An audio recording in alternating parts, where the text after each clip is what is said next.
सबसे पहले तो हम जानते हैं कि सांक्स एक हॉकी स्पेशलिस्ट है। उसने बिना किसी डेविल फ्रूट के यंकू का स्टेटस पा लिया था।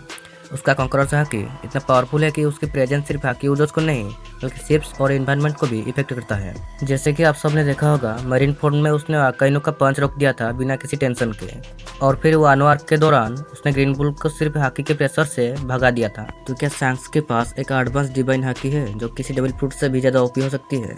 क्योंकि यह सब सिर्फ एक नॉर्मल कॉन्करर हॉकी से पॉसिबल नहीं हो सकता है ना। तो आज हम बात करेंगे सांक्स की असली पावर्स के बारे में और उसका रोल वन पीस के फाइनल वॉर में कितना बड़ा होगा। तो सांक्स एक ऐसा कैरेक्टर है जिसके बारे में जितना कम बताया गया है उतनी ही ज़्यादा उसकी हाइप है। क्या तुमने कभी नोटिस किया है कि उसने अब तक कोई भी रियल फाइट नहीं दिखाई, फिर भी उसका नाम सुनते ही बड़े बड़े लोग डर जाते हैं। सो एक क्रेजी थ्योरी ये है कि सांक्स के पास टाइम फ्रूट की कोई एडवांस वर्जन हो सकती है। हमने देखा है कि सांक्स किसी भी बिना एक्सप्लेनेशन के एक जगह से दूसरी जगह टेलीपोर्ट हो सकता है।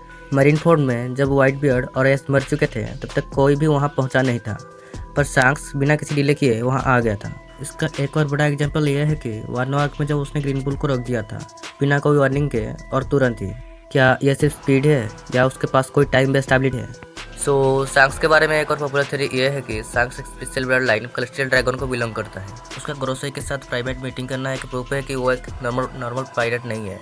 तो क्या यह पॉसिबल है कि सांक्स एक लॉस्ट प्रिंस हो और उसका वन पीस के साथ कोई सीक्रेट कनेक्शन हो?